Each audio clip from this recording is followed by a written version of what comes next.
Have you ever wondered why some people start strong but never finish? The beginner is not necessarily the winner.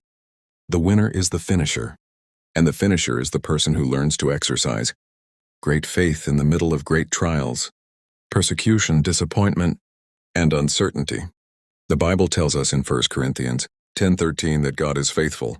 He will not allow us to be tested beyond what we can bear, but He will also provide a way of escape so that we can endure it.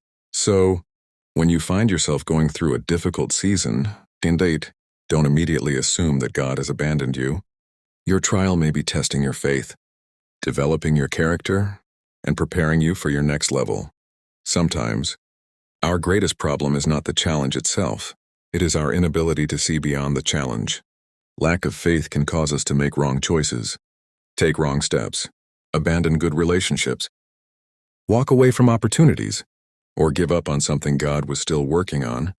A challenge is not always a dead end. Sometimes it is an invitation to think deeper, pray harder, explore new possibilities, and draw closer to God. Just as there are two sides to a coin, there are two sides to life. There are victories and there are battles. There are promotions and there are tests. There are breakthroughs and there are seasons when everything seems to be falling apart. But sometimes the test comes before the promotion. Think about Peter in Luke 5. Peter had worked all night and caught nothing. Imagine the disappointment. Imagine putting in the effort and seeing no results. But Jesus stepped into Peter's situation and told him to launch out into the deep and let down his nets. Peter could have allowed his previous disappointment to determine his next decision. Instead, he obeyed, and his obedience opened the door to an extraordinary breakthrough. Your last failure does not have to determine your next outcome. Sometimes what we call rejection is actually redirection. God can use rejection to move you to a new level. God can use disappointment to change your direction.